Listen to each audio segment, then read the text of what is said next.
Good afternoon. QúQú Héy Yóóch is my ancestral name. It means woman with a big head, meaning full of knowledge. And I'm here to talk about the cedar today. The cedar we use for various items, like this cape that I have here is used on top of the regalia, and it's for performance. One that would be weaved a little longer would cover the leather, so when it rains, the water just drips right off of there. And also there's two different types of cedar. There's one that's red and there's one that's yellow. And the yellow, when you wet it, it's kind of spongy.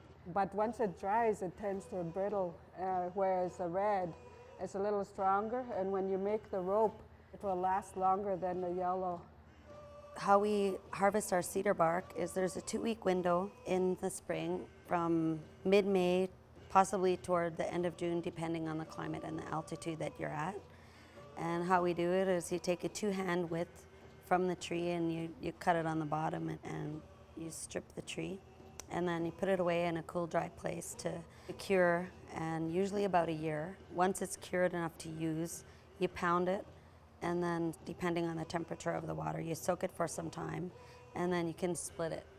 Hi, my name is Tanina. I'm from the Lil'wat Nation, and my Uchumirch name is Nkakúsene, and that means morning star. Today I'm making inner cedar bark rope, and the significance of the inner cedar bark rope is that when the Creator spoke to our people during the Great Flood, He said to make this type of rope and to tie off to Gunsight Mountain, because inner cedar bark, when it's wet, it actually maintains its strength really well. Any other item, when it's wet over a period of time, will stretch and break. And everything from the cedar tree is used, right from the roots right to the branches. Part of it would be to make the baskets, the capes, the hats, the headbands, and also for the branches we would use for our Indian baths. When we go out to the forest, before we even pick any cedar root, cedar bark, we offer tobacco and also say a prayer to the tree. And that's what I was taught by my elders.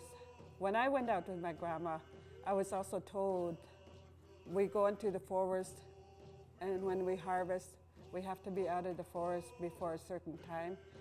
And so when I go out in the forest with my kids to teach them, I also teach them to remember to pray and to do the offering, and also tell them you have to be out of the forest by what time.